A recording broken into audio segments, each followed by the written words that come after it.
Have you ever picked up your phone? And for just a second, your fingers didn't respond the way they used to.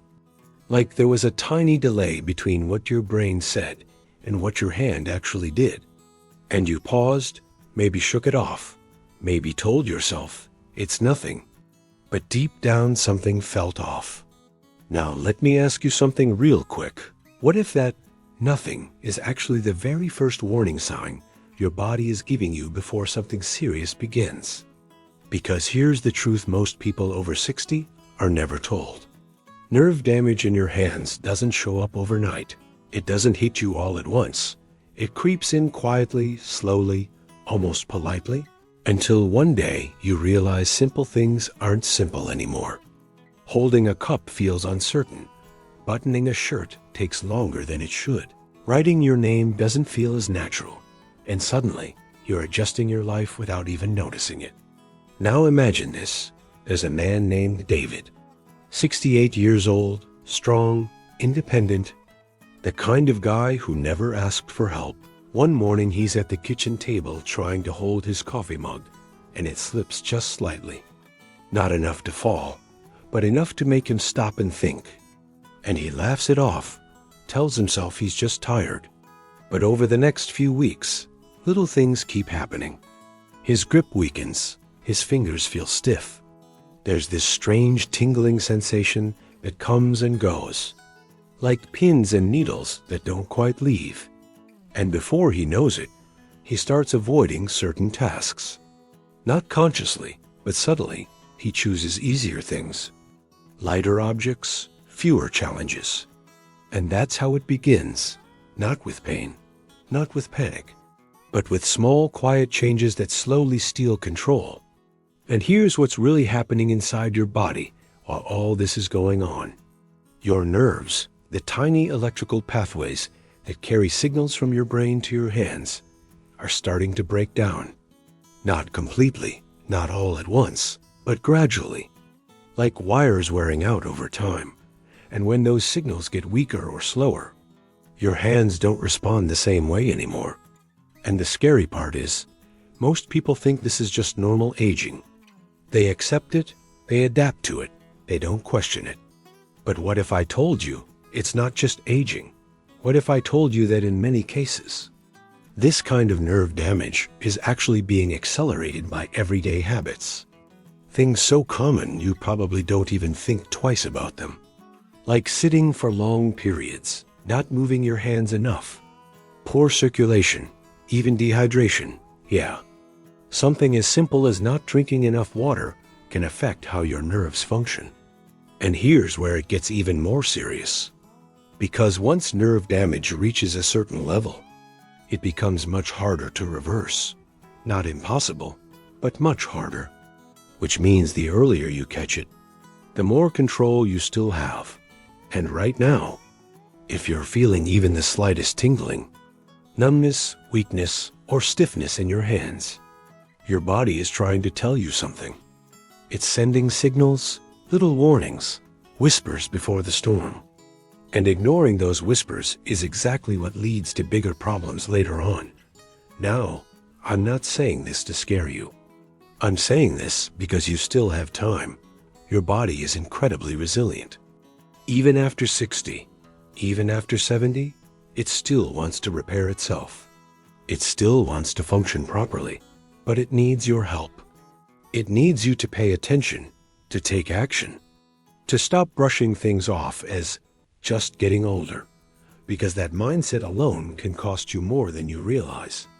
And here's something most people don't expect to hear: your independence, your ability to do things on your own, to live life on your terms, often comes down to small things like hand strength, grip control, finger movement, things we take for granted until they start slipping away.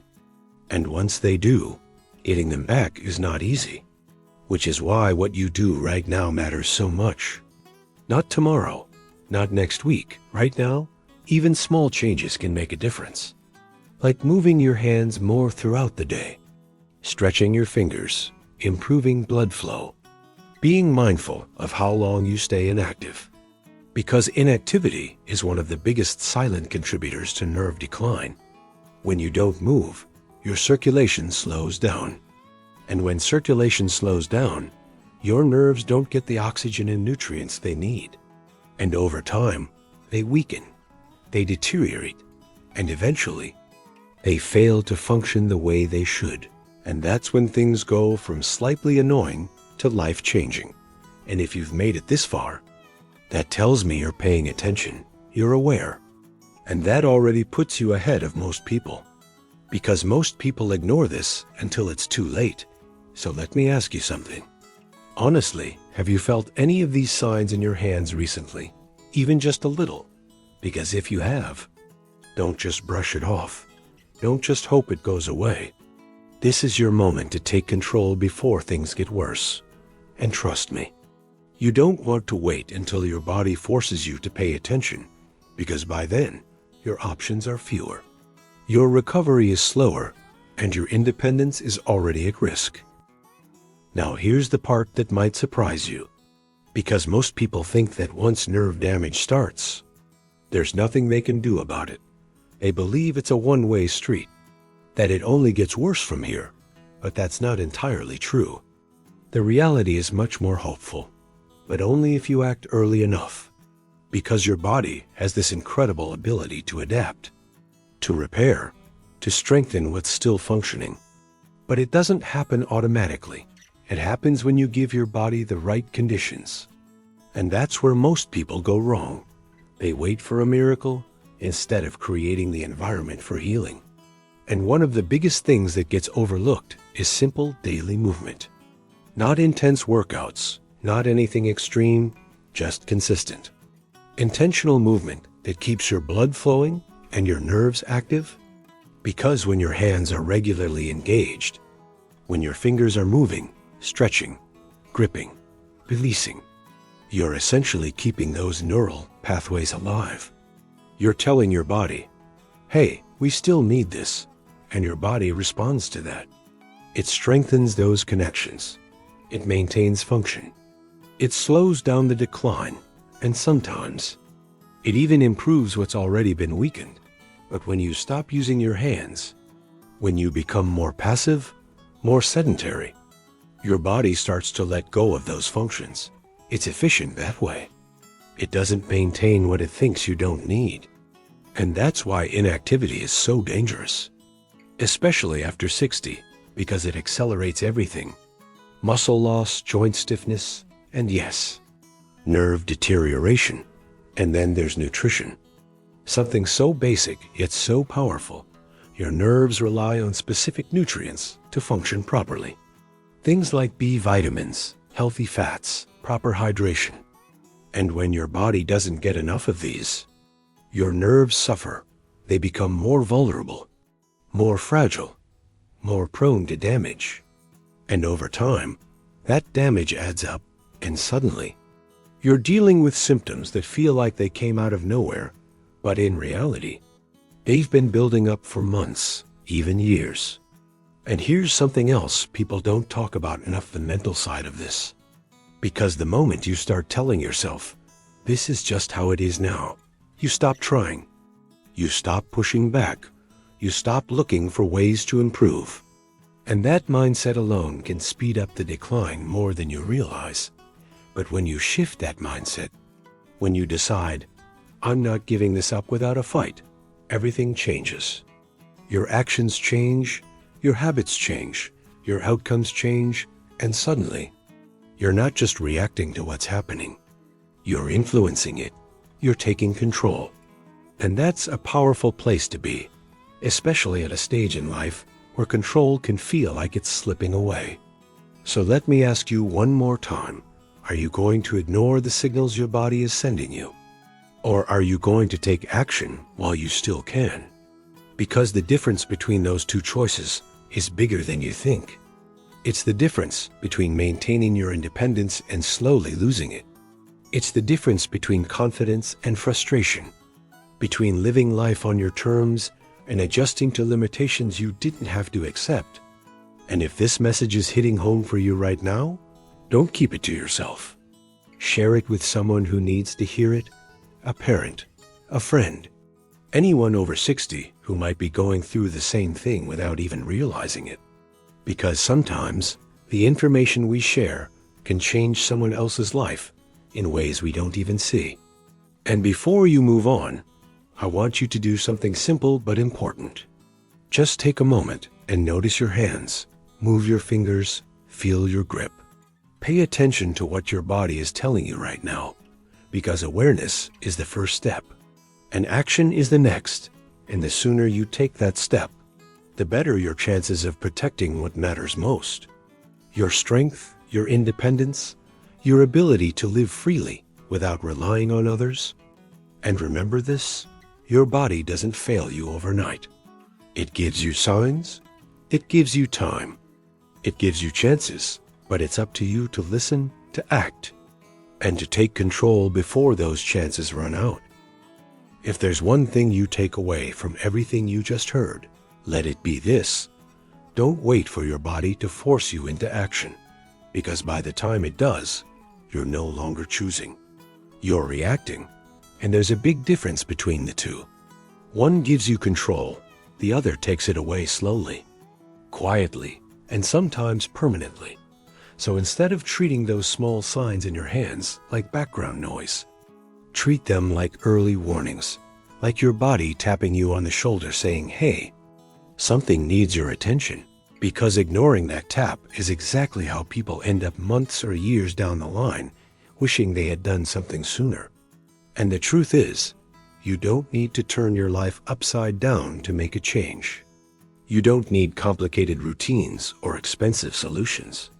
What you need is awareness first, then consistency. Because consistency beats intensity every single time. And that means starting small, but staying committed. Moving your hands more throughout the day, even when you don't feel like it. Stretching your fingers while sitting. Gripping something as simple as a soft ball, just to keep those muscles and nerves active. Being mindful of how long you stay still, because long periods of inactivity are where the real damage quietly builds. And just as important, paying attention to what you're putting into your body. Because your nerves don't run on willpower. They run on nutrients, hydration, and circulation. And when those are lacking, your body can't perform the way you expect it to, no matter how much you want it to. And here's where it gets deeper than just physical habits. Because your mindset plays a bigger role than most people realize. The moment you accept decline as something unavoidable, you stop fighting it, you stop improving.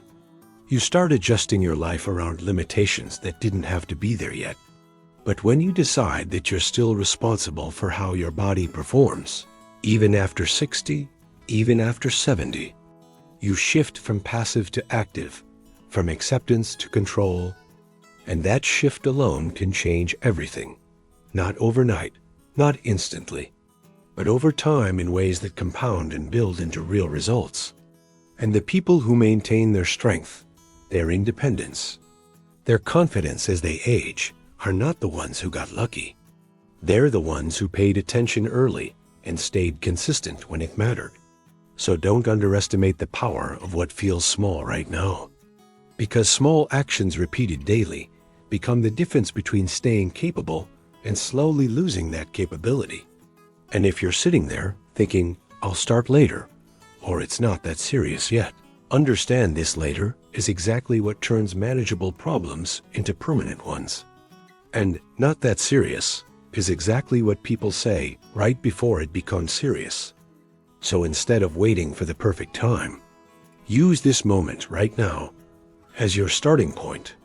Move your hands, test your grip, stay aware, stay active, and most importantly, stay intentional about your health, because no one else is going to do that for you.